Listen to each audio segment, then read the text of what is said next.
All right, check this out. You guys are back on the Hater World. I'm Blue Devil. Today I got a special guest with me. I got my homie that goes by the name of Silencio. What's up, big dog? What's good? What's good? All right, look, let me run you through a couple of steps just to let you know. I know the camera might be new to you.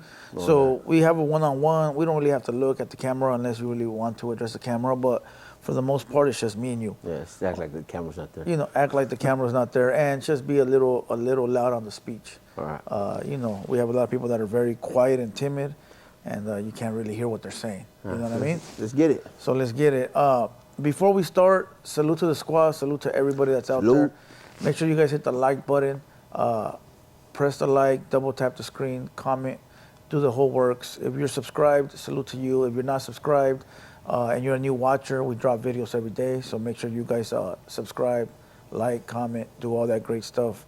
Follow all our other pages, TheHaterWorld Clips, Blue Devil Reactions. Follow our media on Instagram at TheHaterWorld Media. And with that being said, let's get into the story. Tap in. Silencio is the name? Yeah, Silencio. All right. Let's start off with from the top, big dog. Let's start off with your childhood.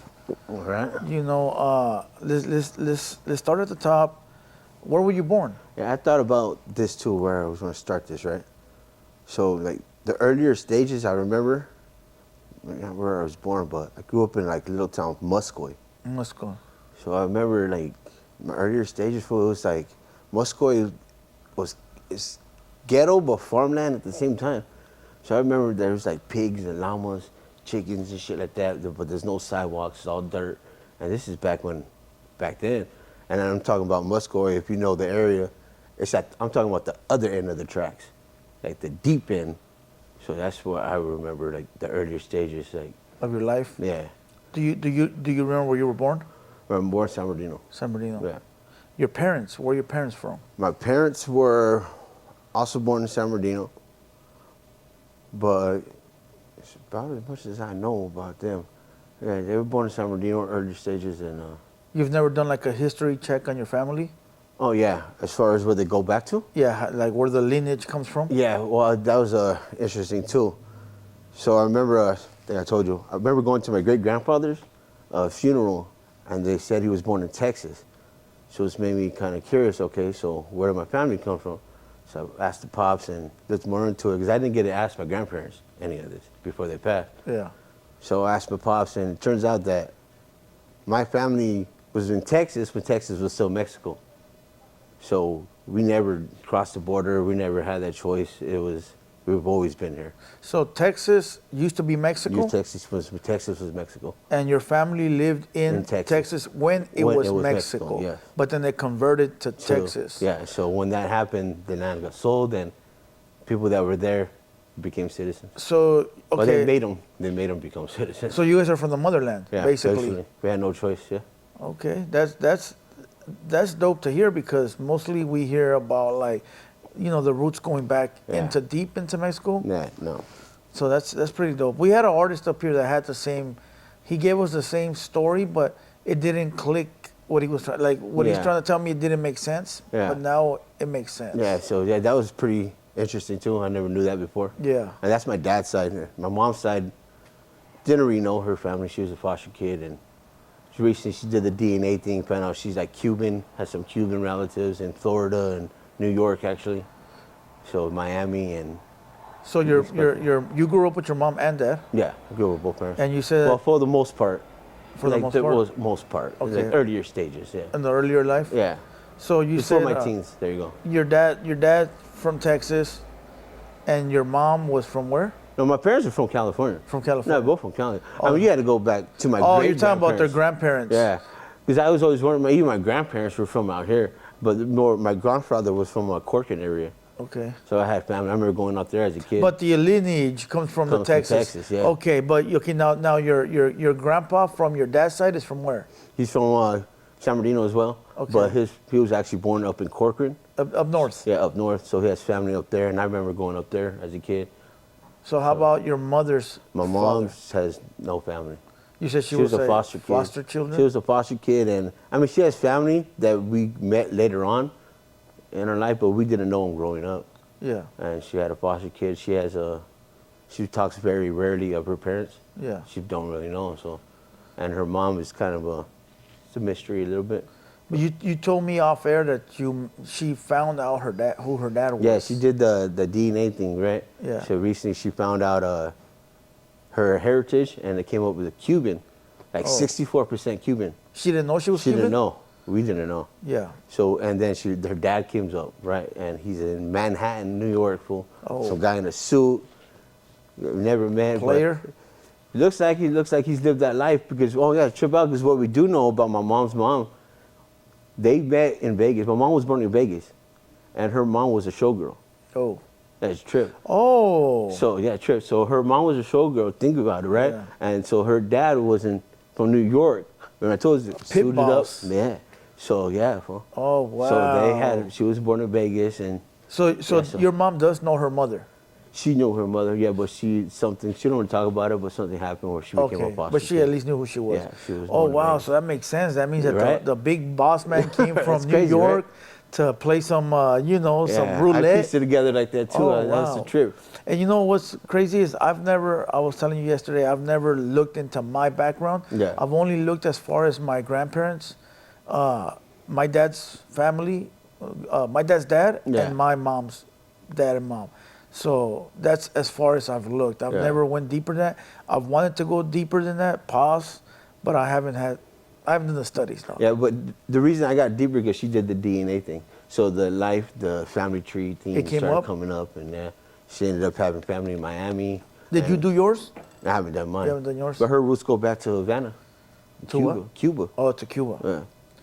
So okay, so you grew up in Muscoy with both your parents at a young age only? Yes. How was that growing up with them in the pad? How many brothers? How many sisters? 38. I got 2 brothers, 1 sister. I was the oldest. I was also the oldest grandchild too, so I was always a big cousin as well. Okay. So, but the early ages, it was fine. I don't really remember too much of the early stages, huh? Like growing up in Muscoy, I remember that, and then after Muscoy, there was a time where we moved around a lot, and I don't remember specifically where we were at. You don't We remember? bounced around. Give me a happy day in the household.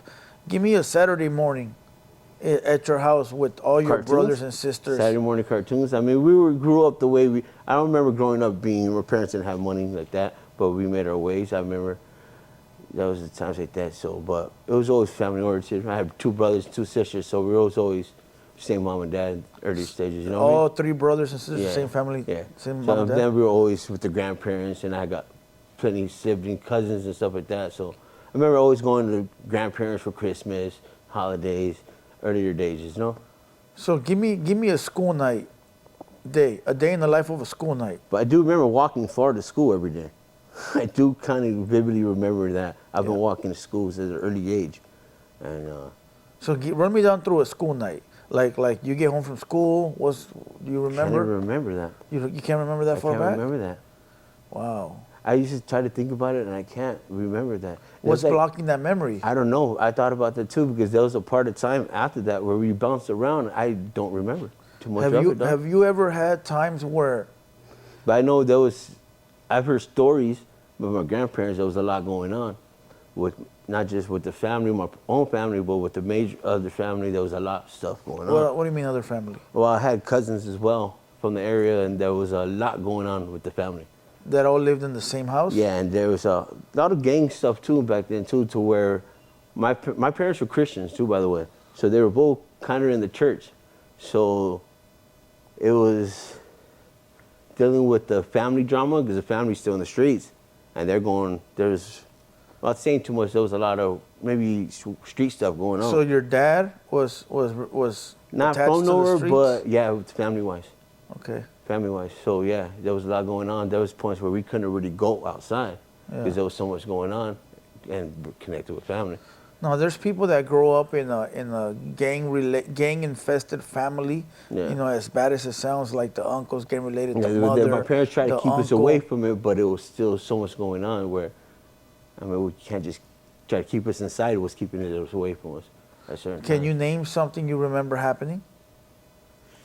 Not personally, but I've heard stories Okay. of incidents, some crazy stuff happening, of like my older primos getting into it and things happening at families' houses. Yeah. Going down. So, okay, so since there's a lot of memory loss here, Yeah. you know, because I go through the same. I don't know what it is. I don't know if it's old age. I don't know if it's like Trauma. the pookie that Yeah, that, that too. that one of us might have hit back in the day. But I think about it, there was never a time I could really remember that time. But that's what I'm saying. Have you ever had flashbacks? Little, but not really. Because I tell you what Yeah, works a for little me. bit. The flashbacks are. That's what I mean. I remember bouncing around. Yeah. After that, those are the flashbacks. Because I'll tell you what works for me. Sometimes I'll have friends over and they'll remind. We'll be talking stories and they'll say a story, be like, "You were there," and I'm like, "I don't remember it." Right. But then it starts to make sense, and I'm like, "Oh, I was." So what I do is I bring up that memory every so often Yeah. to myself, so I won't forget it. Yeah. Do you go through something similar like that? Yeah, I do. I go through it over, reevaluate Yeah. my own shit. You know. Okay. So your parents As split far up as I or can they remember. stayed together? Well, so okay. After that, we moved around. I don't remember where we went. I just remember we kind of bounced around, but we were still together as family, and then we landed in San Bernardino. From Muscoy. From Moscow. To San I remember Bernardino. that's where we landed, and this is probably end of elementary, middle school. Muscoy is more ghetto and gang infested than San Bernardino? No, but it's more. I don't know. It's just.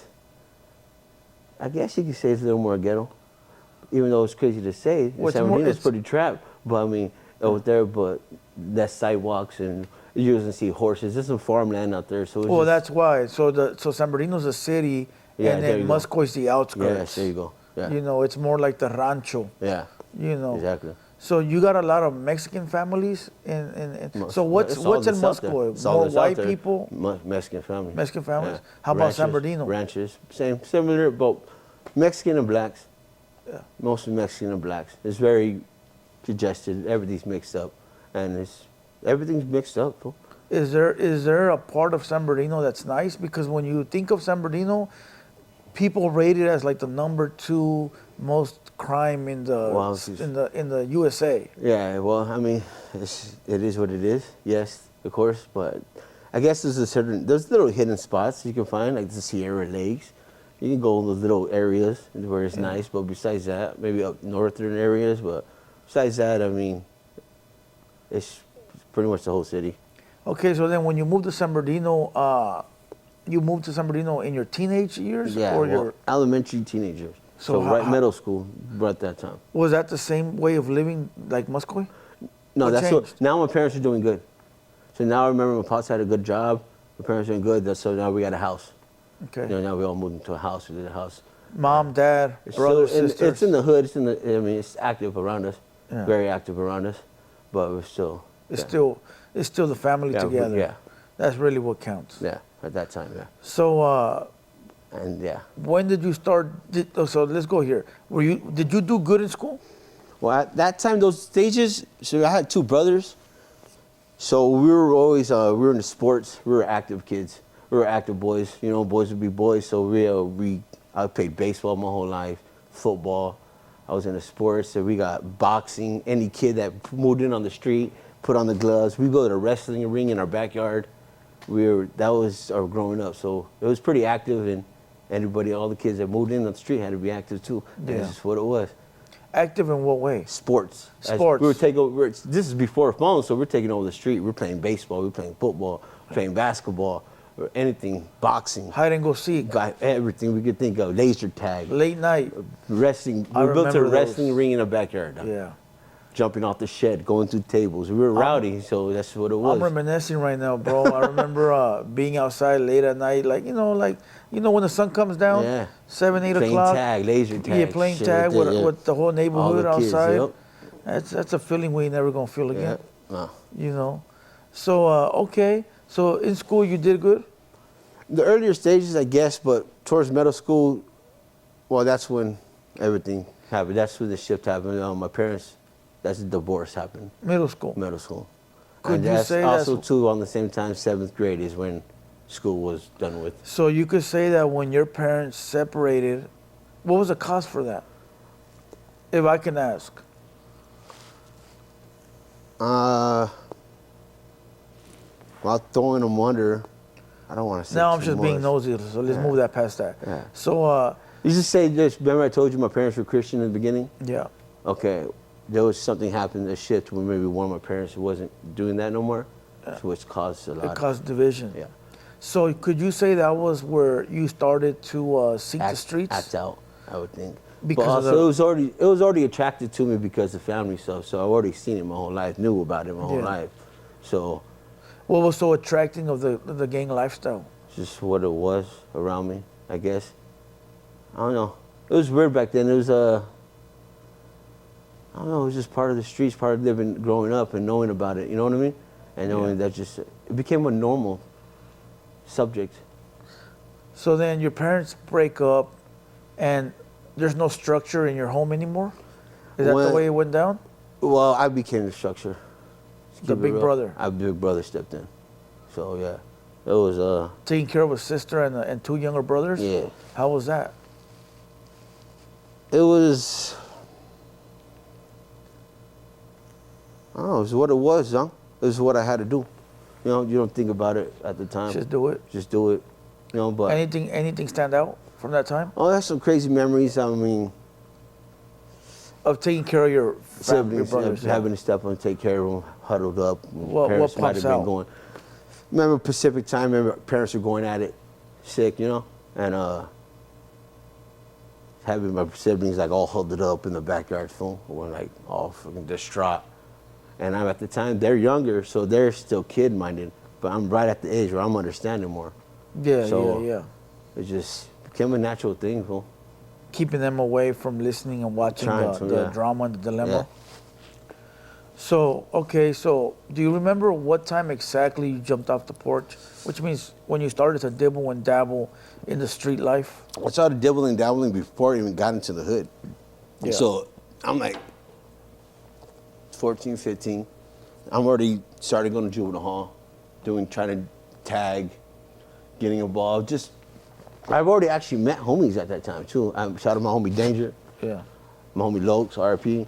That's when I met them.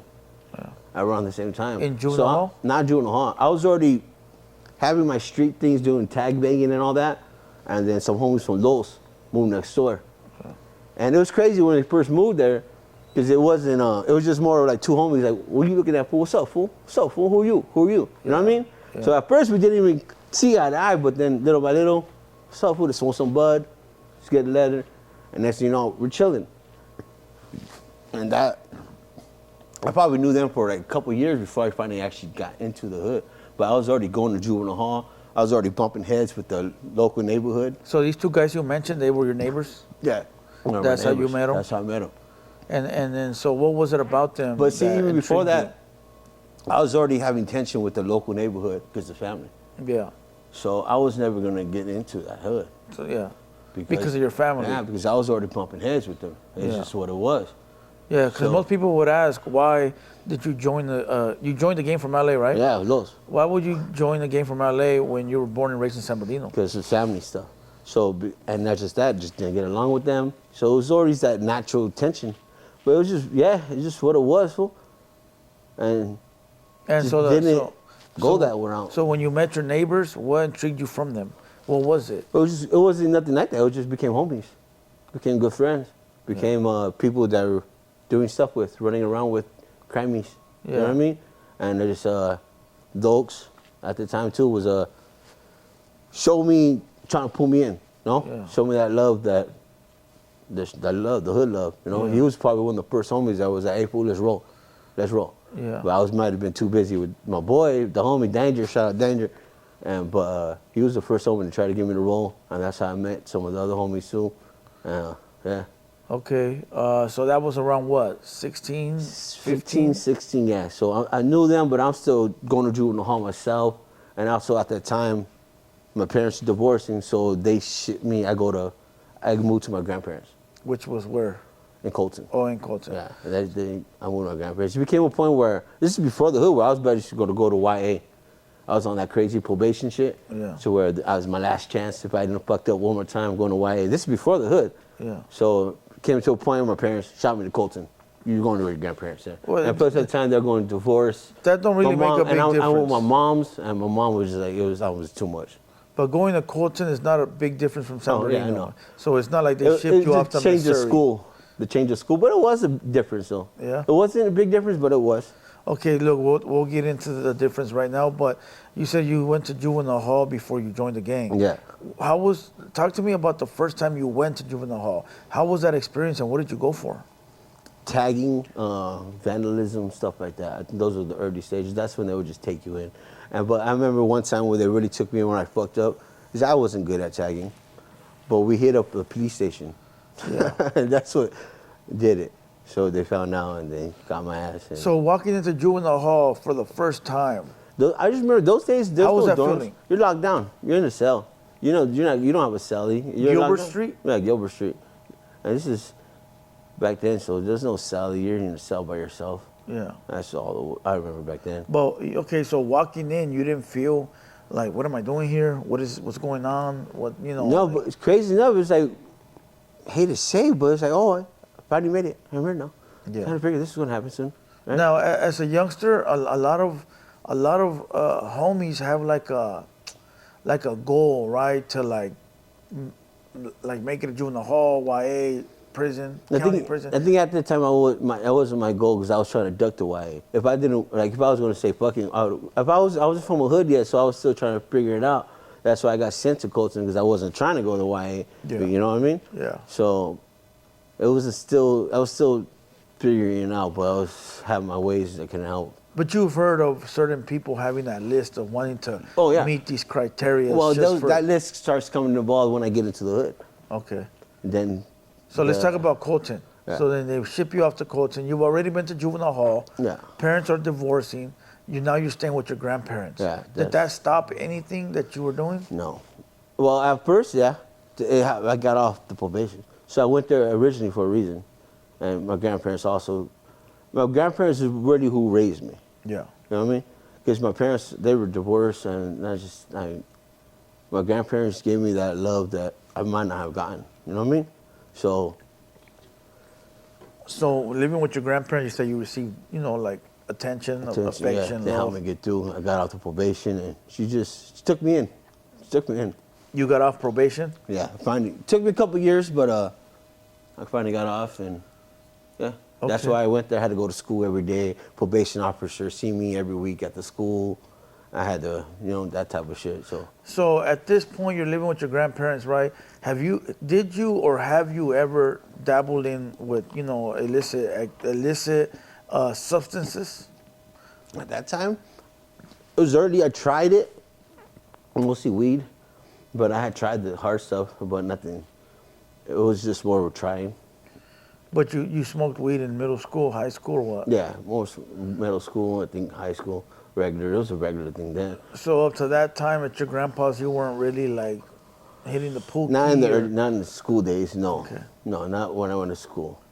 And then once I got off probation is when I went back to San Bernardino. Okay, and is that when you officially got put on? That's when I'm like 16 when I go back to San Bernardino, right? Yeah. So now I'm off probation. I kicked everything. So fuck school. I went to school. Did school because I had to.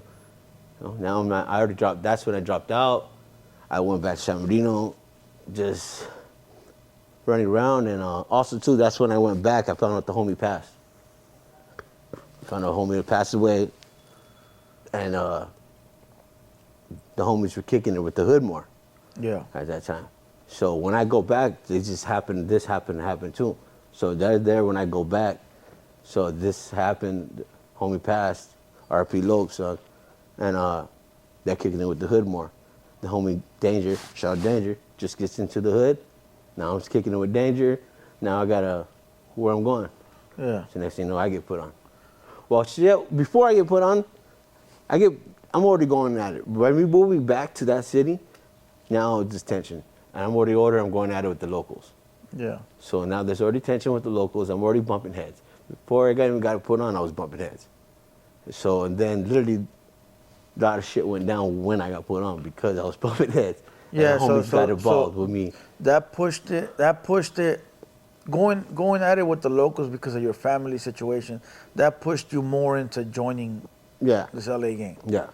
Okay, so how was So that, now I'm bro? chilling with the homies from there, and now we're rolling around. So Now you're rolling around. now- How was that? Did you have a second thought of like, why am I doing this, or did you not care and just go it's full at the throttle? age I knew once I found the right spot that, 'cause at that time you're kind of a free agent. You know what I mean? Yeah, So once yeah. you found that spot and you're ready to go all out for wherever the spot that gives you that, so Yeah. you know what I mean? Kind of had that. So And like once that signing to an NBA team, yeah, once that happened, sign a major deal. It's like, all right, let's go. It's what it's going See, to be. okay, so you signed a major deal, But but honestly, at the time though, you're not thinking of it like that. You're just going through the motions. so listen, you signed a major deal, no 401k, no big check, no dental plan, no insurance plan. The only thing you get is prison or death. Yeah, or in my mind at that time, I signed something I could represent now. Something gonna back me that I'm gonna back too, and that's gonna I'm banging that shit. You know what I Yeah. mean? So if to me to represent it, then that's what it'll be. So now you're going at it with the locals, but now you were going at it with the locals, but now you're going at it with the locals. Now you got a team. Yeah. Now it's like it's not just me. Yeah, but now it's also now I inherit theirs, inherit mine, and so now I'm Double. when I get into the hood, I'm everywhere. Yeah. Now I'm everywhere from Pico. I'm out there in Pico now. I'm in Fontana now. I'm in everywhere. Yeah. San Bernardino, wherever it was. Could that's you where I was. recall? I don't want to put you on the spot, but like maybe like one of your early on missions, maybe that you did, if it's something that maybe you already did time for. You know, if I can't think of one that I would be able to speak on. yeah. To be honest. Yeah, of course we want to make sure that nobody gets indicted, you know. But it may be something that early on though, it has to be early on. You don't have to give no specifics. Well, Did you my go through first like time getting busted, I can talk about that. The first charge I caught as an as an adult. Yeah. Okay, talk about that. I don't want to talk about the missions. Oh fuck, I can't talk about the missions. Well, talk about going. You went to county jail First time getting busted. as an adult. Yeah, because that was a mission too. That But was did a you go day. to jail and figure out your sentence and all that already? Yeah, that was the first time I'm gonna get busted. So G-Ride, me and my brother, we're G-Riding for fucking.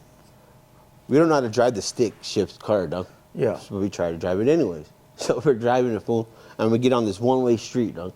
And we're in like Bloomington area, but it's Colton, Bloomington area. And the car starts overheating. I'm like, oh shit, the car's overheating, right? So fuck, pull on the one-way street, I pull over, and we got the thing on us. The burner. Got the thing on us. So I try to pull over, it fucking locks on me, fool. One-way street, so it locks on me on the line. I'm on, fool, get out, let's go. And we get out, start mobbing. Shout out to the bicycle fool, he looked out for me in the truck. He goes, hey, there's police back there, police. I'm like, oh shit. Stole it, fool. Put the burner in the bush. Boom, we hit the corner, sure enough, fool, fucking get us for the G-Ride. That's my first one, fool. And then it was one of those charges. Were you able to retrieve the burner back? Yeah, my brother was a minor. I caught the charge, and they let him go. I still kept me. He went back and got it. Okay. Yeah. And you said, what were you gonna say about the jail? And that was my first jail sentence as an adult. So I always took that. If you know, you always take that stupid deal. 16 months, what have? No, not yet. It's the felony charge. You get out today, take the felony, you do 6 months probation or recreation or whatever it's called. Yeah. Community service. Weekends. And you never do it. You know, Yeah, one of those deals, and and that you just go- leads to the That was the first one. Yeah, I think we've all been suckered into one of those. But that shit happened, and then I think literally back to back. All my terms happened back to back. Yeah. My earlier ones, because I did time for that. I was only off for a little bit, and then caught another case. In that case, I caught in Riverside. What was that for? The first Grand Theft Auto was in Riverside. And then I got out. Well, I didn't do the time. I got out, and I was still out here. And then I caught another case in San Bernardino. Yeah. So, went to that. Yeah. So first one was in Bloomington. First one was in, Riverside. Riverside second. Riverside. No, Riverside was first. So, Colton, wherever that street is going that way, it's in Riverside. So it's a street that attaches to like the next county? Yeah, fool. I didn't even know I was in freaking Riverside. Oh, I thought I was still in San Bernardino. okay. And the second one was where? And the second one was in San Bernardino. What was that for? That was a strap with my first gun charge. How did that go down? A long day. A long day. Of what? A long day of with the homies, you know what I mean? Trying to with the homies. I think we got pulled over and a gang unit pulled us over. I think it was in the car. Just also like it's the beginning deals I remember taking, fool. Now I wish I shouldn't have took those deals. I should have been a little smarter about them, but. Did you have public defenders the whole time? Yeah. You know, do you feel like they're here to help or not? Fuck no. They're here to get their job done and get on to the next one. Next number. Yeah. Yeah, a lot of those deals, you sit and you wonder, like, I could have got a better deal. Yeah, now I think about it, yeah. You know, but you don't really think like that because you're just trying to get in and get out at that point. Yeah. You know, did you fight any case of yours? Like, fight them long term? Because there's people in the county that be fighting cases for years. Yeah. No, I think about 5 months, the longest case I've ever fought. Yeah. Now, for the weapons charge, did you go to prison? When did I go to prison? No, I did not go to prison yet. So, what took me to prison? Oh, yeah, that took me to prison. Yeah, I did some county time, like a year in the county. Yeah. And then I got off of that. So, I was out about a month, right? And then they picked me back up for Riverside because I never did the. So you were out, you didn't do the community No. service? So now the Riverside picks me up. Okay. And they take me in to do the 6 months of county time. Yeah. But while I'm in the county, I catch an in-house. Which means what? For those that don't know? Which means caught an in-house charge. And basically it's open case. Hit somebody, fool, must have had a glass jaw, fucking jaw breaks. Oh. I catch a case. Well, they try to catch me with the case. That's the whole thing too, because I was saying too much, but I almost got away with it. But I remember walking back. I remember getting away from the scene and then getting back to the dorm. And as soon as I get back in, get out of here! Scream my name over the intercom. I'm like, fuck, you got me. Damn. But that time was crazy too, fool, because they put me in a cell for like a week with the lights in to turn off. Oh. Fucking, it was just Torture. In there, dog. And yeah, so. They let me serve the rest of that time, and then right before I got out, they hit me with the charge. Before you got out? Before so I they got did out. it calculated? Yeah. So you weren't able to leave? No, right before I got out, they hit me with the charge, and that's how I caught my first. And that sent you to prison? That sent me to prison. In-house? Yeah. Wow. I turned 5 months and by the way, so that was just a violation, okay? Well, it was the turnaround. It was a turnaround, 10 months, boom. So by the way, remember, I'm still on probation in San Bernardino County. Yeah. So I do the violation. They fucked around and let me get out. I'm out another 30 days. Pick me up again. Now San Bernardino's picking me up, violated me for the charge. They turned 5 years, and that's when they hit me with 5 years. 5 months? 5 Turned years. into 5 years? 5 years. 5 months turned into 5 years? Yeah. Because of probation? Well, yeah, they violated me for the charge I caught on the inside. And I couldn't fight it because I already took the violation. They put it as, okay, they knew it was me, so they just fucked around. Well, you took the charge, so it's a violation. For those that didn't understand it, you're in Riverside County Jail serving now 5 months? 5 months, about 6 months, but 5 months left. 6 months for violating your work release. Yeah, because I never Right. did it. Yeah. And while you're in there, you bop somebody, right? And they violate you again, but because you're already on probation in a different county, It's not a regular boot bop either. His shit broke. yeah, well, beat down. Yeah. But because now you're on probation in a different county, they also violate you. They violate. So now you got one violation, but from two different Yeah, counties. so now that sets me up. So that set you up for 5 years in Yeah, prison? they violated me, shot 5 at me. How was that feeling, bro, knowing that, like, I was about to go home and now I got to go to the pen? Fuckers, yeah. But at the same time, we were active, so it's just what it was, going through the motions. I'm still young in my early 20s. So, I mean, I'm still going in and out, earning my stuff in there. You So got it's shipped not- directly from Riverside to prison? Yeah, What prison did you land at? Delano. Delano? Yeah. How was that, dog? Talk to me about being in prison for the first time and going through the process. It's experience, experience that you should already know you have coming, especially if you're joining a gang Yeah. and you want to play ball. So it's like one of those things when you're a youngster, like, okay, that's like my future. Yeah. You know what I mean? And plus, not just that, you always look at it like, we come from an era when going to prison was like almost a rite of passage, whereas it was like a badge of honor. You know, the homies that went there, especially homies coming out of prison, were like, oh, we just got out the joint. Yeah. Like, it might have changed now because shit changed, but back then it was, so when you went, it was like, okay, now I got this. Yeah. You know what I mean? Now, not just that, I'm earning It's mine. a stripe. I'm gonna earn mine in there as well, and that's just earn mine really get mine in there. And So it's like a stripe on your well, that's the way you look at it, you know. on your jacket. Yeah. You know what I mean? Now you got. It's changed now because it's just how the game is, but So look at so much of the other side now. talk to me about being in there though. Like it was your first time there, and now you're walking through these doors. You got all these people there. How was it, bro?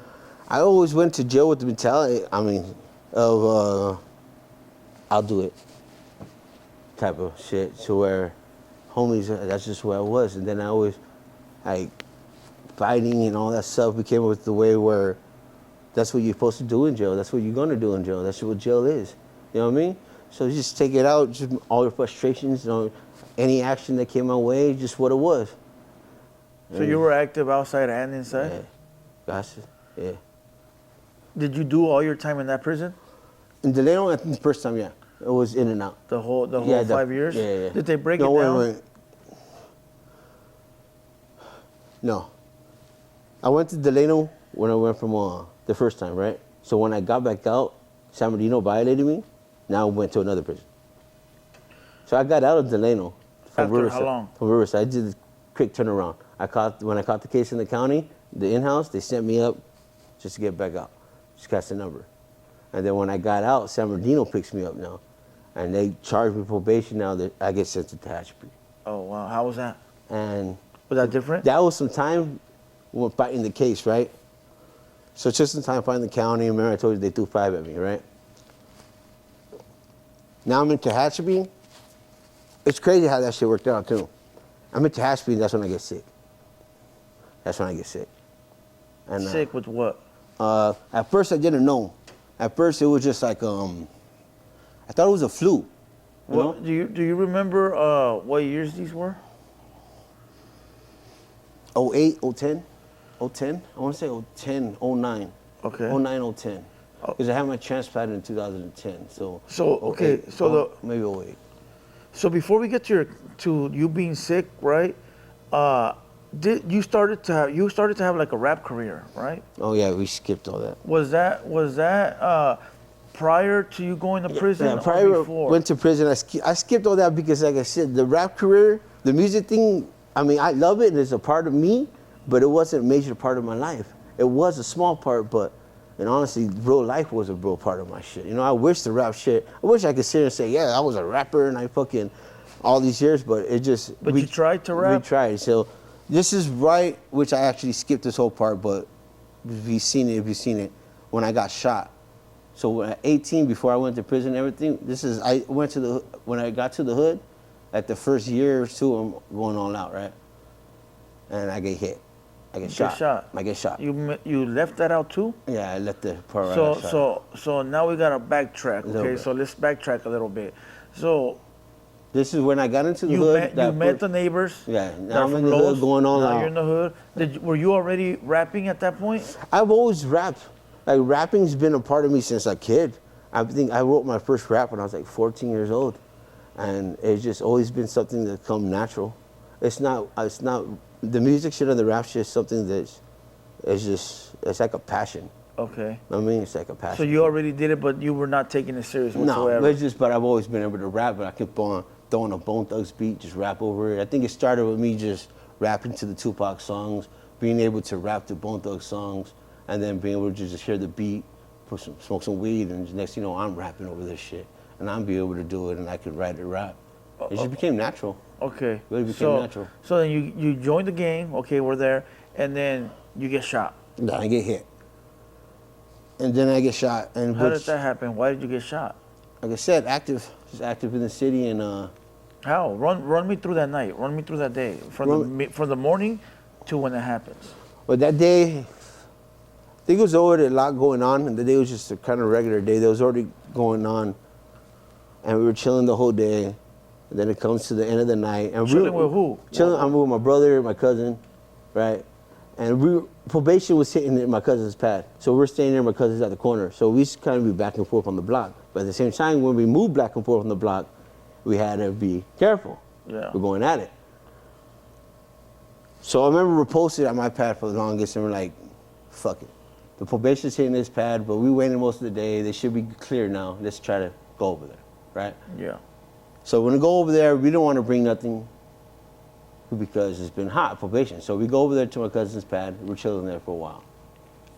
About 9, 10 o'clock, we know it's hot. We're like, fuck, we don't got nothing on us. Let's try to just hurry up to the pad. We're only fucking half a block away. Yeah. Yeah, but half a block Turned on a spot that's hot, yeah. it could turn deadly. Well, it did. It did. So walking back, by the way, there's already tension. So we try to hurry up back. Didn't make it. Literally right before I get to my pad, we get pulled up on. Get banged on. By the locals. By the locals. Without saying too much. I bang the hood and I try to tell them, hurry up, right? These fools, sometimes everybody's active, right? These fools reverse and fucking want to hear it clearer. Bang that shit again. I tell them, I tell my primo, my brother, hey, book it. I already know, book it, fools. And it's crazy because it wasn't too much of it wasn't a coincidence. We were already going at it. We knew them, I knew them, they knew me. It was kind of one of those type of deals. So I tell them to book it, right? My brother goes this way, I try to run to the gate. They get out, I see the fucking strap in his hand, pulling fucking the food starts on. How far away were you from him? He's in the street, he pulls up in the car, he's in the street, I'm on the sidewalk. You're on the so sidewalk? He pulls up, jumps out the passenger, or the driver. He jumps out the driver? Yeah. 2 feet on the ground? Yep. Yep, pull it, yep. And I try to book. I hit, fucking drop. Where was the first hit? Oh, I got hit in the back. So I try to book it, right? But I get hit. Literally, you can see it where the spine, basically, right where the spine is, the lower back. Yeah. I get hit in the lower back and I just dropped like a fucking log. And he didn't hit me on the second or third. She hit me on like the fucking first one. Motherfucker aimed. Got my ass. Yeah. So dropped my ass and then just kept on loading. Kept on loading. And after that shit was done, I remember my cousin. You got hit once or twice? I got hit once. In the lower back? In the lower back. Did the bullet move around? The bullet shot up through my stomach and got stuck in my rib cage. Okay. So it's actually still in me to this day. Yeah. It sits right on top of my ribs as a reminder. But it shot up to my stomach, so it hit my, hit the stomach, grazed the lung, hit my pancreas and the kidney. The pancreas is what almost got my ass because that shit was draining its poison. Yeah. So, boom, I get hit and I just hit the ground, fool. That's when like, everything starts getting crazy and shit. Everything's moving around. It's like slow motion. It's like a crazy movie, you know? Yeah. A lot going on around you, but you're very calm in your own mind. And you're calm in your own thoughts, but everything's moving. Yeah. So, but this is so crazy. Breathing starts getting harder. I remember I had the homies, Homie Danger's mom came out, had like the neighbors circling. Breathing gets harder. It gets a little critical, right? Yeah. Then cops show up and rip my shirt off. Oh, look, you got shot here. They didn't give a fuck about me. Start looking at the other bullet holes. Shit, you don't want to give them nothing, they don't give a fuck about you. Yeah. So, but I remember the best thing I can hear when the paramedics pull up. Yeah, that's like Superman pulling up. Yeah, but when they hear the paramedics, I'm like, oh shit. But I know I'm still far away from the hospital. Yeah. So when the paramedics show up, they put me on my back and lay me straight. Because at the time I'm curled up in a ball. And they're trying to count me, keep my eyes open, but I'm just in my own head and shit, you know? So paramedics get there, lay me out, and that's when the pain kicks in. Yeah. And that ride to the hospital was fucking, that shit was vicious. Did you see a white light or a tunnel? Now, I'm still awake the whole time. Yeah. So I make it all the way, because in my mind, just stay awake, right? Stay awake. I already know what's going on, stay awake. Like if you go to sleep, you're gonna die. It's done, yeah. I was fucking, so turned out a good thing I stayed awake. So I get all the way to the hospital. They violate you, basically. Yeah. They violate you, see if you're bleeding internal. Yep. If you know, you know. Yeah, You know, you fucking know. I'm not gonna say nothing, but if You get violated to see if you're bleeding internal. Turns out I was bleeding internal. And I remember the last few things, you gotta cut you open. We gotta cut you open. They wanted my permission. I just turned 18. So they wanted my permission. I gave them, like, just do what you gotta do. Do what you gotta do. They put that, and next thing I know, I got a tube going up my freaking, Yeah. got my tube going up there, I'm like, a tube getting shoved up my nose. I'm like, oh crap. So Right here too. yeah, well that didn't happen after. Yeah. So they put that mask on me, right? And as soon as they put that mask on me, I remember I knocked it off. I turned over and I threw up blood and some brown shit. Oh. And that was it. That's it. I remember. And then you just woke up. Woke up a couple days later. You have to learn how to walk again. Nah, luckily I didn't. Luckily where I did get shot, I mean, it did my stomach and I missed my spine by inches and stuff. But I mean, because sometimes when you get shot, I mean, you got to get up and walk again, but it's not learning how to walk. You just gotta. It's your stomach, so your stomach muscles, it doesn't heal as easily as anything else. So to pull yourself back up out of bed, and they gave me about 3 days, and then I had to get up and walk again. But what kind of drugs were they giving you? on the Laden, the heavy IV shit. The drip, the IV drip. The IV drip and the. Now, getting out of the hospital, how did you recover? It took me at like your 3 house? months too. It took me like 3 months to get out of the hospital. I was on feeding tubes and everything else, so I couldn't get out of the hospital until the feeding tube was out of me. Which was the side tube? Because when I woke up with a tube, and a tube. Yeah. And then eventually I had another tube and another tube. Yeah. So, and it was all because I had draining fluids in the side. So then, okay, they release you from the hospital. You go back home and still recover a little bit more at the house? Yeah, I'm out of action for like 6 months. 6 months. I had literally got out of the hospital with tubes still in me, but I'm still trying to push my way. And now I'm like 18, I was 19, but that's also when I get out of the hospital is when I met the homie Snapper. Yeah, so that's part of your music. That's when the music shit, that's when I get out, my big homie. For those that don't know, Snapper from Maglock. Yeah. Currently was from High Power Records. Yeah, shout out Snapper, what's up, fool? But that's when you met him. Yeah, when I get out the hospital, my big homie tells me, hey, I met a rapper, Snapper, what's up? So now when I heal up no more, now we're introduces me to him, and now we're going to concerts and we're chilling with him, we're doing shows and stuff, but I'm also like, the whole purpose was me to start rapping. I'm rapping now. Yeah. Man, now I'm spitting the buzz. Also, at that time, we had to really rap, you know? I remember the first time meeting Snapper, he was like, well, you can rap then. Yeah. I'm here. You know what I mean? And not even that, he'll put his best MC up against me. I'm like, okay, well, hang with him. And that's just what it was then. It was always a battle. It was always a battle. It was always who's better, who could drop the better. But it was good competition. So how was your relationship with Snapper? How was that whole little era of your time trying to do music? It was rough because I had just got shot and I just got out the hospital, so the last thing on my mind is becoming a rapper. Yeah. You know what I mean? Even though the opportunity was in front of me, I literally remember a Pacific time when he was like, I could put 10 racks in your name, but you gotta stop gangbanging. Yeah. And I just got shot. Yeah. I just barely met you like 2 or 3 times. Tell what you mean. Oh yeah, okay. Yeah, no. And then I think he told me, I shot him down. I said, no. But come to think of it now, I should have been smarter about it, of course. But I mean. So that was a legitimate question he asked you? Yeah, so. Repeat that one more time. He legitimately, but I had just gotten shot. Maybe it's the first, second time me asking, he goes, look, I could put 10,000 in your name, but you got to stop gangbanging. I shot it down. I literally said, no, because, what you mean stop gangbanging? I just got shot. What are you asking me to do? That's why I see like a lot of homies now, like when they're trying to balance it, you can't. Well, there was recently an event that was, as a matter of fact, I'm not going to talk about this because it's current news. We're talking about your life, so we'll leave that later. But you can't have somebody in the streets halfway in, halfway out. It doesn't work for business, right? Even though when I did, you can't, even though I told him that, he still was willing to fuck with me. Yeah. But, yeah. That was a turnoff. Yeah, but he still was willing to fuck with me just because I'm good. Yeah. I was good at rapping. I'm good at rapping.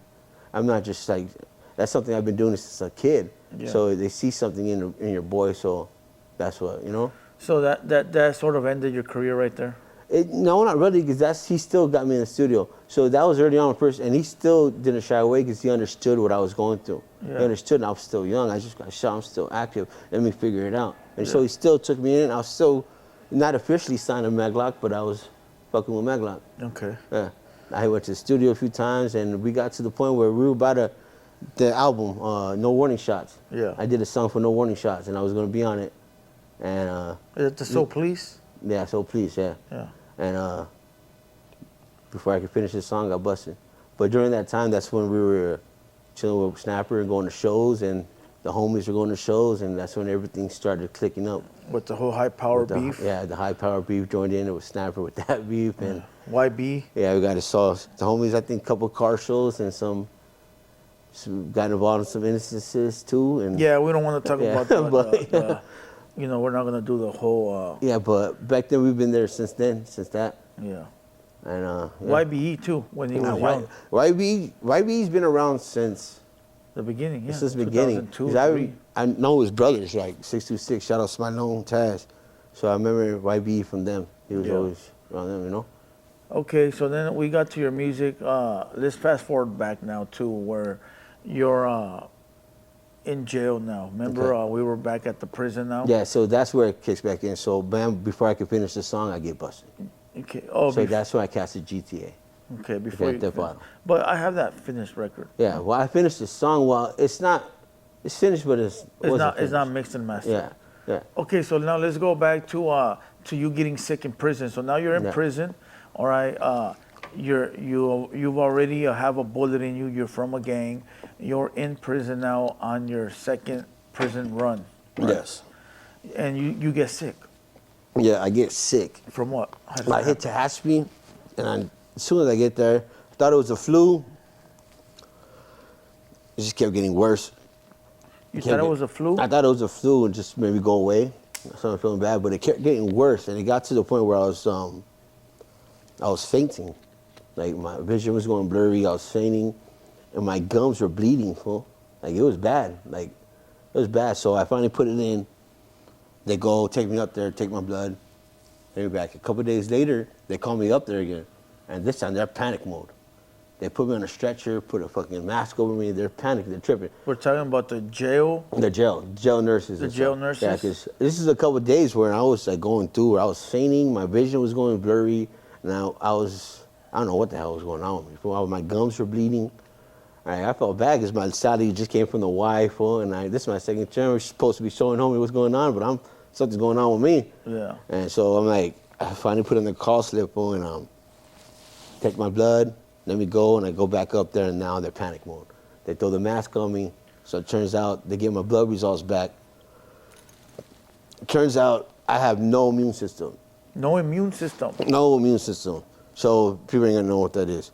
So what it is, in every person, they have something called your red blood cells, your white blood cells, and something called your platelets, right? So your red blood cells are your oxygen. That's what keeps you going every day. Your platelets are what heals your bruises, what heals your cuts, what helps your body heal. And your white cells is your immune system. When you get sick or something. I had none. They fight off the bacteria and shit like that, right? In the average person's body, they have hundreds of thousands of these cells. Yeah. I get the results back. My white cells are zero. My blood cells are zero. My red cells, I had like 10 platelet cells. Then I, oh shit, my body was fucking shutting down, deteriorating down. So they shoot me to San Joaquin Hospital to run some tests to see what's going on. And I kind of think about it now, like honestly, I mean, prison, because I think about it, what if I was on the streets when that happened now? So what is doing what I was doing. So what is this considered? Cancer? This was considered, it was a cancer, but it was like a very rare disease. And it's specifically that rare disease in Mexicans too. Yeah. Mostly only Mexican males. So it's like a 4% chance to get this fucking disease, right? But, so it starts to attack, it's similar to leukemia. Okay. Same shit. Same thing as leukemia, dog. But it's something called aplastic anemia. So where it was my bone marrow wasn't reproducing no more. Yeah. My body was shutting down and it was pretty critical for the last couple of months. So they send you to a different hospital? I go to San Joaquin Hospital. While in prison? While in prison. So are you shackled to the bed? Oh yeah, of course. So shackled to the bed, you're not moving around. Is there a cop outside the door? 2 cops usually. Well, usually cop in the room, the cop out the door. How long were you at this facility? So I started in San Joaquin, and that's when they ran the test to see what was wrong.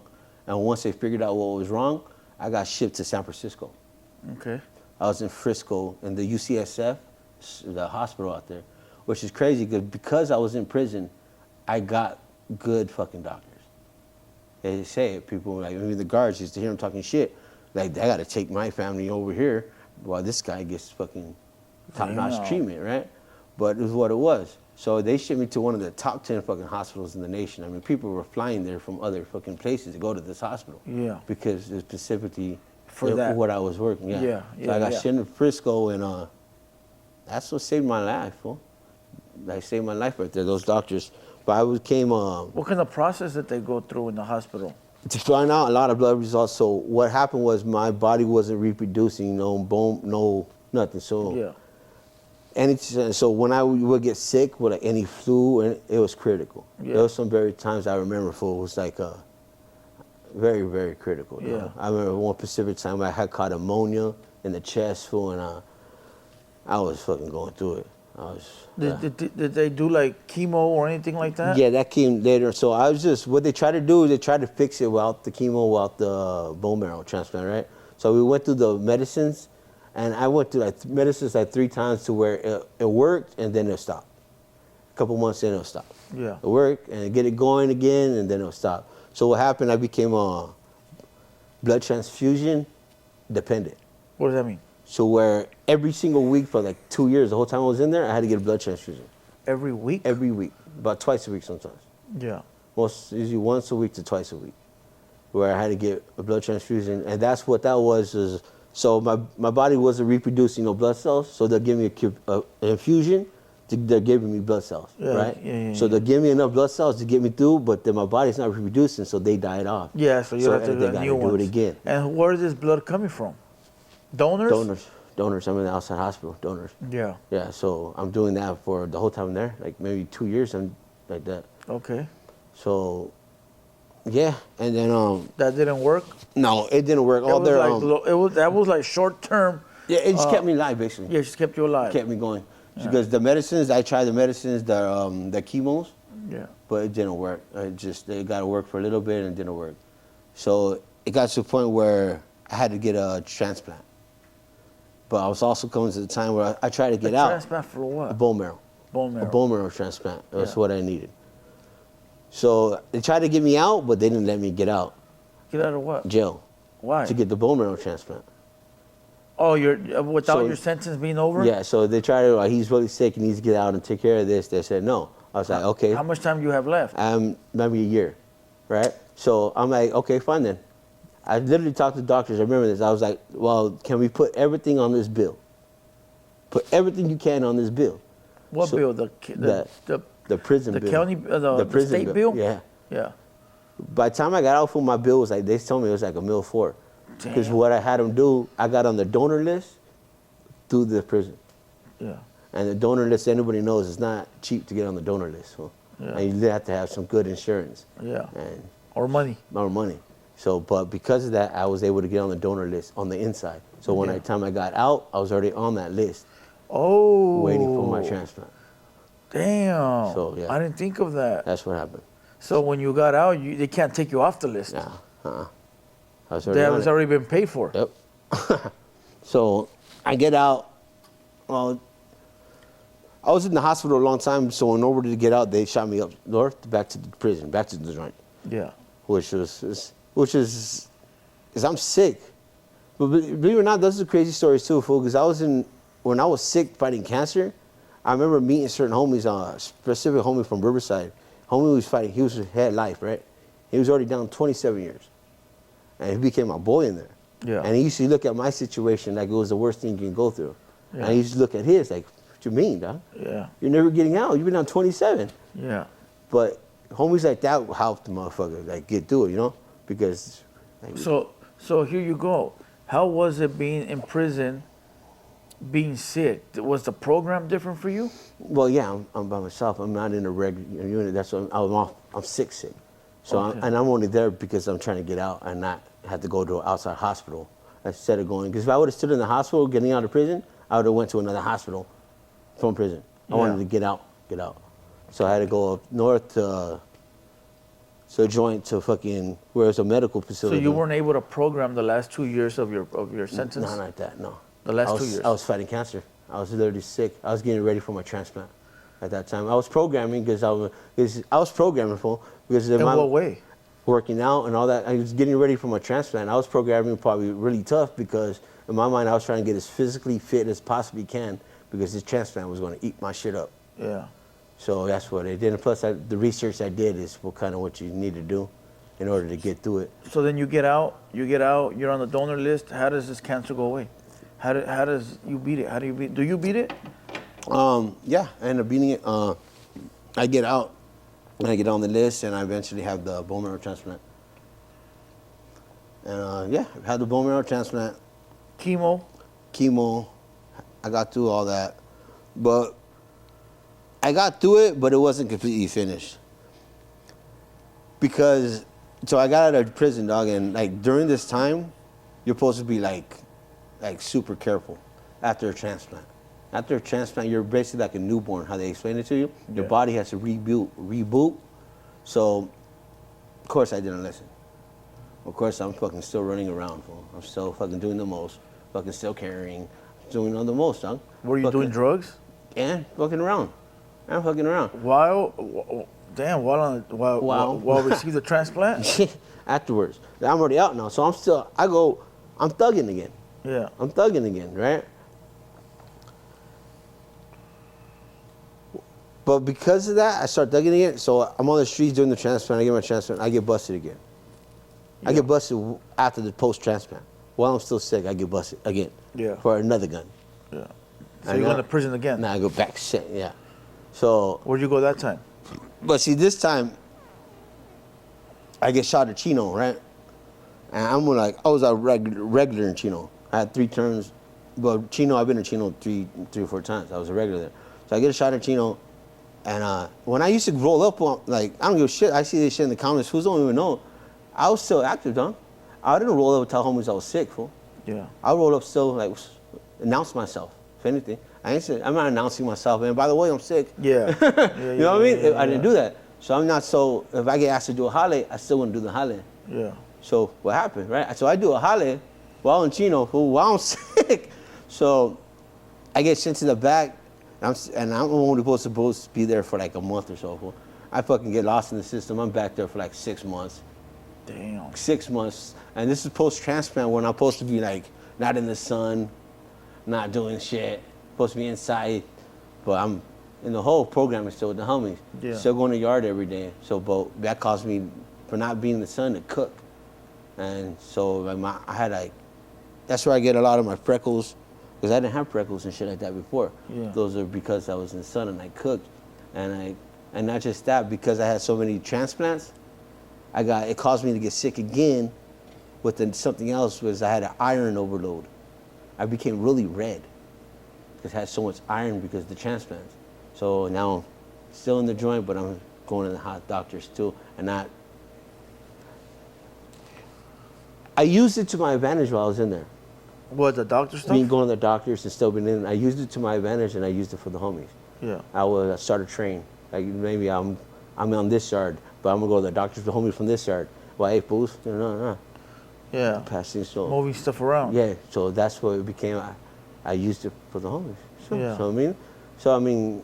So let's talk a little bit about the the little job you did in there. You were sick, straight from the transplant. Yeah. Right, and then they asked you to do a little job in there. Yeah. You didn't have second thoughts of that? No. Knowing you were sick? No. Okay. Just handle. It was just a piece of it was just a part of the job. Yeah, well, plus like that, I mean, that's the way I always took out my frustrations and shit anyways. You know what I mean? Release my angers and all shit like that, dog. And unfortunately, you just do the violence and do action. No, I mean, imagine at that time how much frustration I had built up. Yeah, for sure. So. How much time did you do that time? Like I said, I was total. No, that time you were in the hole. Yeah. That's the one I told you about. I was supposed to only do a couple fucking like a month, 45 days, and I got lost back there. Oh. Literally lost me back there. I was back there 6 to 7 months. Oh wow. They fucking. If you've been a Chino, you know sometimes they might lose track of you and you're fucking stuck in your cell forever until they find you, until you want to book you or reclassify you or whatever that is. Yeah. So then you get out of prison again. Yeah, but also when I was in Chino, I was part of opening up. People know Cypress, which is also the hole back there. I was part of the first group that opened that spot up. Yeah. I don't know what that is. Yeah, So but explain what is that. People know Chino as palms and there's cypress. There's always much palm. Sectors of the jail? Those are the holes. Okay. There's the holes there. But it's changed now. I haven't been there so many years, dog. Yeah. But back then, 10 years, I mean, that's always was the spot for the homies. Yeah. So that was, So now you get out of prison again. yeah. Now are you fully done with the whole cancer thing? Yeah. Now I'm getting out. I think I still did some more medical stuff, but for the most part, it was done at that time. Yeah. So you were just going back for like checkups and stuff like that? Yeah. So but I think it was done. Once I was done with it, I was done with it. earlier you said that jail saved your life. Oh yeah, because if I was fighting, if I would have got hit with that cancer on the outside, running around still, would I have caught it in time? Or No, would I don't think you would have. Or would I have just kept going until fucking my body? I don't just think you would have shut cared down? to I don't go to think the so either. hospital. I don't think so either, though. So, I don't think I would have caught it in time. So being in prison saved your life because of the Crazy how it sounds, the but medical. Crazy how it sounds, but possibly. Hey, Fuck. you know, would you have to have paid out here all that money up front? Well, that's why you hear a lot of people with their cancer stories on having issues with the insurance and stuff like that, because to get put on the transplant list is not cheap. Yeah. And you don't. It's like you need some crazy ass, like real top tier insurance to get on that shit. All right. So now you get out of Chino, right? Do you continue to thug it out on the streets, or at what point We're do still you? thugging. At We're what still point thugging. do you say, I need to change my life around, bro? We're still, no, not yet. I mean, we're still thugging and going through the motions at that time. But I mean, we're still, I think I was tried, but the environment I was in, it's hard. When you're clashing with people, when you always want to bump heads with somebody or some shit always going on, it's hard to fucking, you could try to chill all you want. You could try to fucking get a job and be a regular person all you want. But what happens when that little homie that don't give a fuck roll up on you and fucking hit you up? Yeah. It's like, or when you bump heads with somebody just because. Yeah. And so it's just, that's what it was. I mean, I might have started trying to work this up, but I didn't move out the area. Yeah. I didn't. I was still local and I was still in the mix. So let's talk about eventually when you slow down a little bit. Let's talk about when you've already thought to yourself that maybe I should slow down, move around, now try to create a better life for myself. Did that point ever come? That point didn't come till later on, till more recently. Yeah. I mean, recently, Yeah. Then it was just, just trying to figure it out. And even times that I thought I did figure it out and shit was going good, shit would fucking hit fans again and then you gotta start over or fucking, I mean, like, yeah, that was a long point. Because when I got out of the joint till now, that's when ups and downs, right? Yeah. You come up, you get everything, you start doing good, and some shit happens, you might lose everything. I mean, there was important times when I wasn't necessarily homeless, but I never slept on no bench. But when you got nowhere to go, you're gonna figure it out where you're gonna go. I'm not the type to fucking go find a tent and tent up somewhere. We're gonna thug it out, and we're gonna fucking. I'm gonna risk it if I have to get by, to get that Momo money every day. Yeah. You know what I mean? So that's where it kind of became to where the survival mode to get through the years, and also too the prison stuff started changing earlier on then, and I saw the changing where I didn't really like where it was headed. Why? As far as then it was just a rumor, not a rumor, something we used to say that, watch, we're the ones going to be locked down soon. Watch, we're the ones going to be on the lockdown and they're the ones going to be free.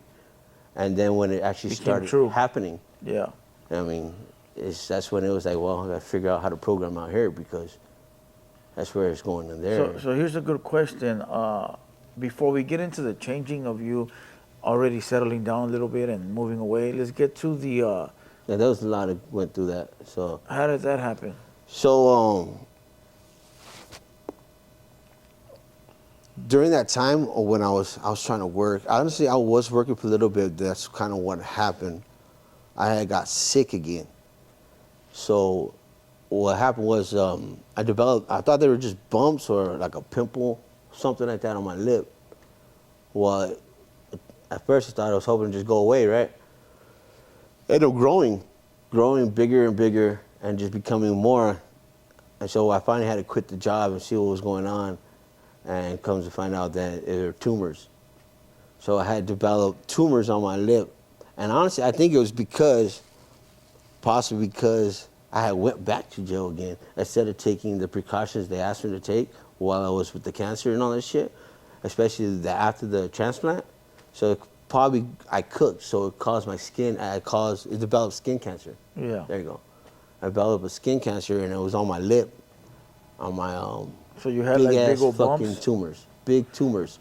And by the time I was trying to go to the hospital and all that, I was going to the hospital to figure it out, but they were just growing. And it was so bad to where literally it was like almost a hole in my fucking lip, dog.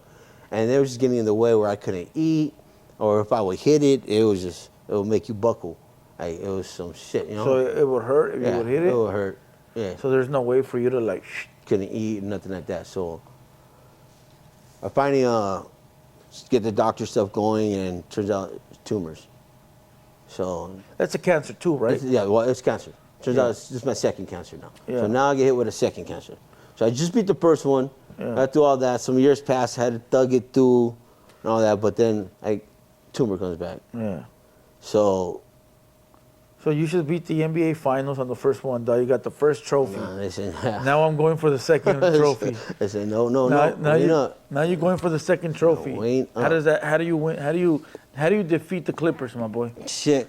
Keep pushing, John. Keep pushing, and just have that mentality of something you just got to go through. It's just something you got to go through right now. You know, it's something you got to get added onto the story. I mean, you just got to have that mentality. Because honestly, when I was fighting cancer, I was around people that literally would give up, fool.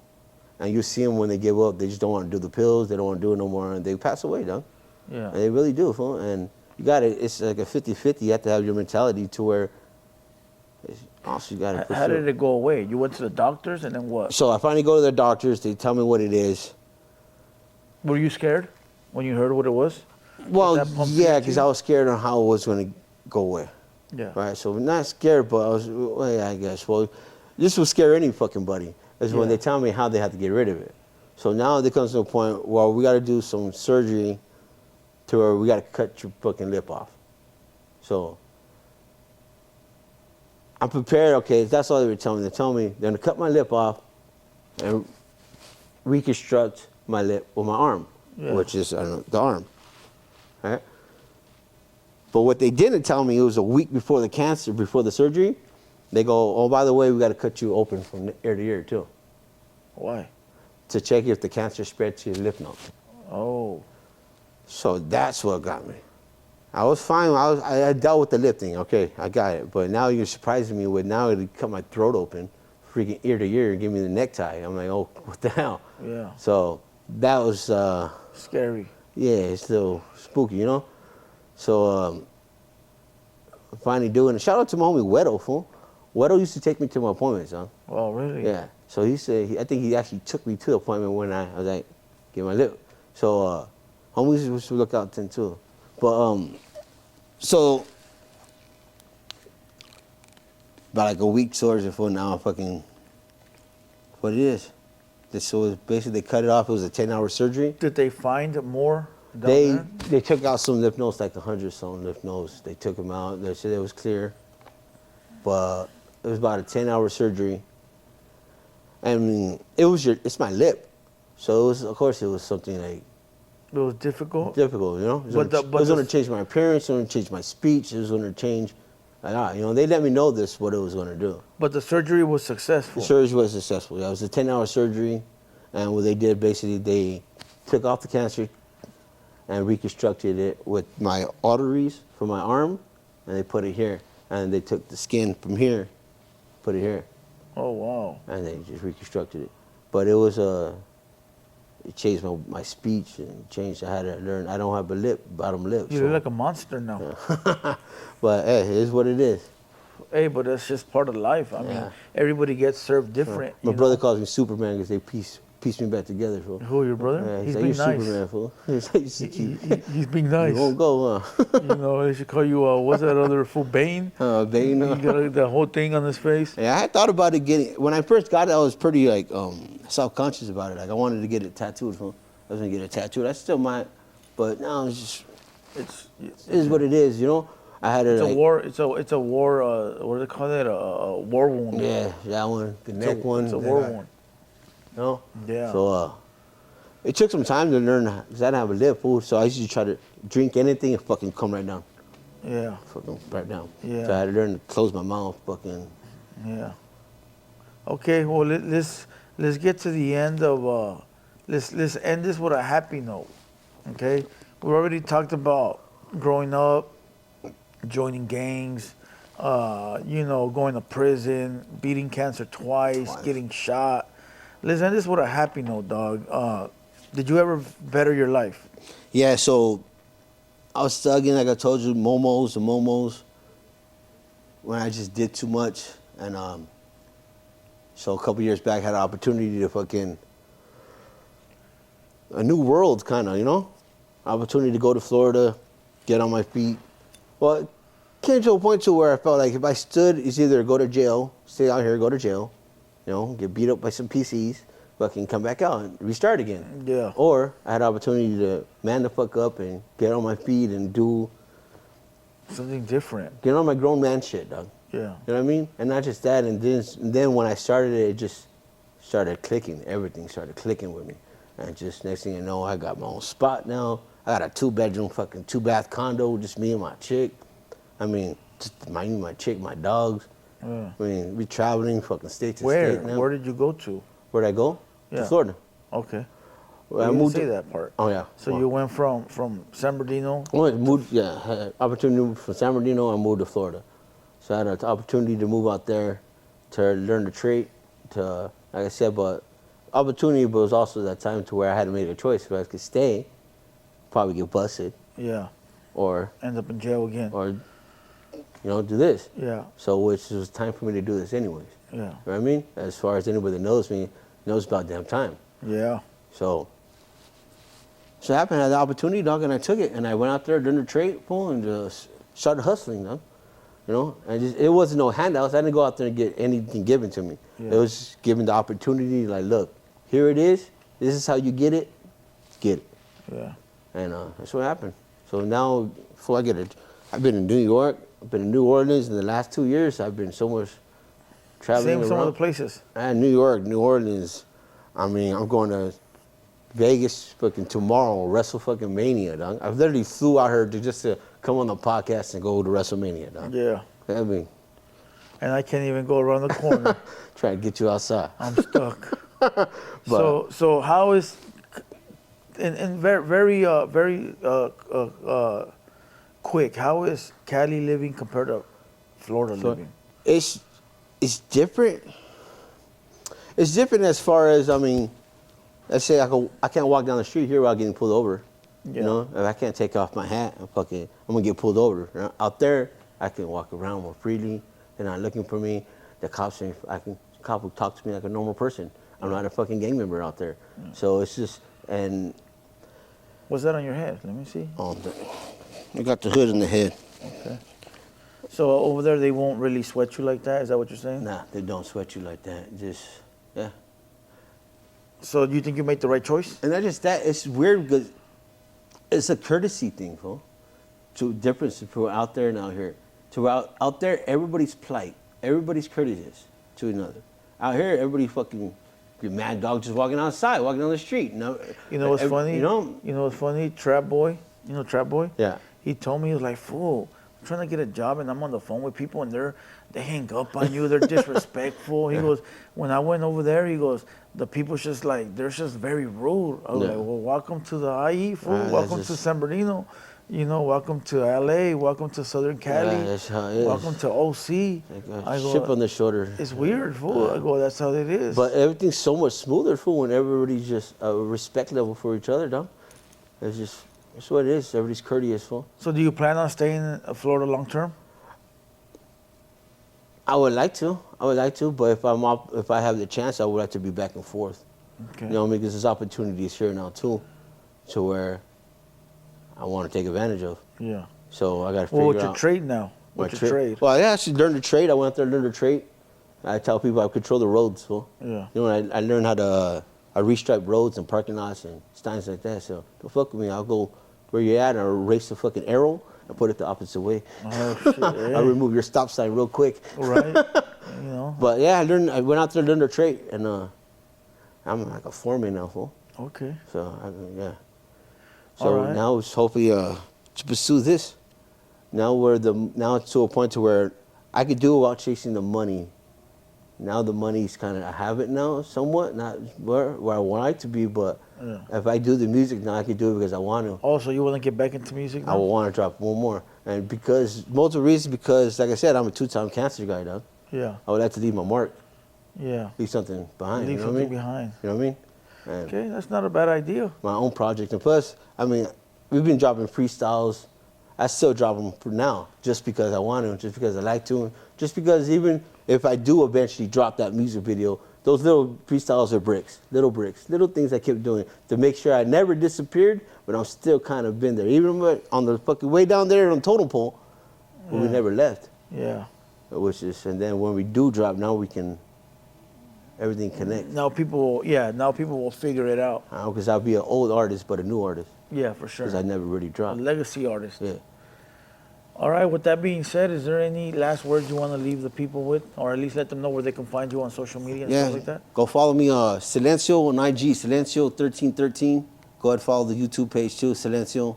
And tap in with the TheHaterWorld, man. Shout out my boy Blue Devil. Salute to everybody out there. Make sure that you guys like the video. Go follow the homie at his Instagrams. And with that being said, I hope you guys enjoyed this video. Until next time, and we're out. How's up?